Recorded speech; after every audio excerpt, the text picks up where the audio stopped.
wanted to touch on a couple things that I ran out of time for before. We were talking about highway and paving, and my opponent talked about paving twice as many roads. And I just want to caution you on, when you listen to somebody explain to you about all the wonderful accomplishments they're making in a very short amount of time, that paving, when it comes to paving, there was a contract in place, the prices of the asphalt are the prices. And last year, the New York State Comptroller came in because they often audit on paving contracts to make sure that everything is being done the way it's supposed to be done. And Brookhaven Town, I'm very happy to say, got a very high rating for their paving. It was actually a model report, a model best practices for New York State. And that was the paving program that was in place last year. So the number of roads that were paved were actually praised by the New York State Comptroller. So I caution you not to just take everything at face value, that maybe double the amount of roads might not be the way that they should be getting paved. I also want to just touch on the no bid contracts. My opponent also talked about how he's changing the bid process and how things are going out to bid. I mean, we have very dedicated, hardworking highway workers that are trained to do this work. They just signed a contract last year that had a no layoff clause on it. It also had in it that they would save millions of dollars for the town of Brookhaven by taking cuts. I think the opportunity to allow them to have the work in the highway department should stay there, and a lot of consideration should be given to how much is bid out to other entities.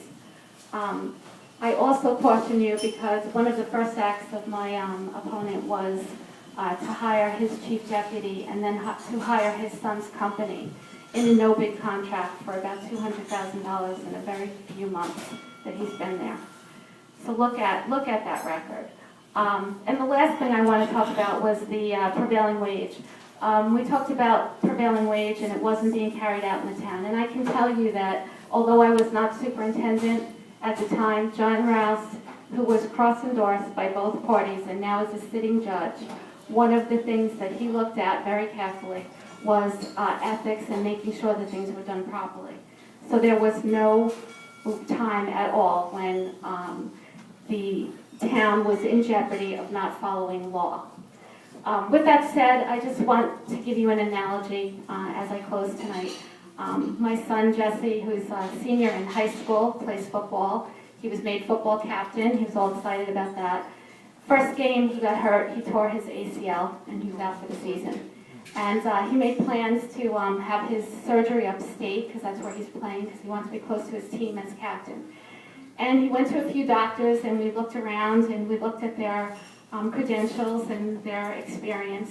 And he ended up coming home, and we went to Stony Brook and also looked at the doctors here. And we made a very careful decision to have his surgery done in Stony Brook, so he's coming home in a few weeks to have that done. But the reason I tell you that is because what you're doing right now is you're hiring somebody.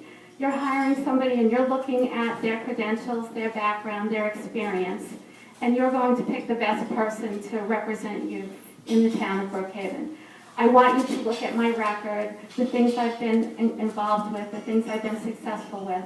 You know, when the ecology site was going to close, I came up with a proposal to keep it open. And everything that happened in the last 9 years was in the interest, what was in the best interest of the residents of Brookhaven. So I hope you will consider that and come out and vote for me on November 5th. Thank you. Thank you. Al? Thank you.